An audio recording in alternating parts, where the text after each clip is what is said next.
আমি সমগ্র যশোরবাসীর কাছে এই প্রার্থনা করব, আমি বিগত ফ্যাসিবাদ বিরোধী আন্দোলনে, সকল গণতান্ত্রিক আন্দোলনে যশোরের মানুষের সাথে থেকে তাদের গণতান্ত্রিক অধিকার পুনরুদ্ধারের জন্য আমি লড়াই করেছি। যশোরের মানুষের সুখে দুঃখে, আপদে বিপদে নিরন্তর আমি তাদের পাশে থাকবার চেষ্টা করেছি।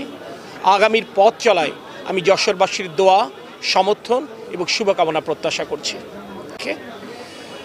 একটি বৃহৎ রাজনৈতিক দলে প্রতিটি আসনে একাধিক যোগ্য প্রার্থী থাকে, কিন্তু তারপরে একজনকেই বেছে নিতে হয়।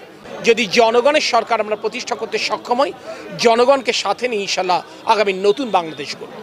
নির্বাচন প্রতিদ্বন্দ্বিতামূলক হবে এবং সুষ্ঠুভাবে নির্বাচন অনুষ্ঠিত হবে, এটি কাম্য। কারণ দীর্ঘদিন একটি প্রতিদ্বন্দ্বিতাপূর্ণ নির্বাচন বাংলাদেশের জনগণ প্রত্যক্ষ করেনি। আমরা মনে করছি নির্বাচনটি তীব্র প্রতিদ্বন্দ্বিতামূলকই হবে। দেশের বৃহত্তর স্বার্থে সকলে কাঁধে কাঁধ মিলিয়ে আগামী জাতীয় সংসদ নির্বাচনে জাতীয়তাবাদী শক্তির বিজয় সুনিশ্চিত করবার জন্য যার যার জায়গা থেকে আমরা কাজ করব।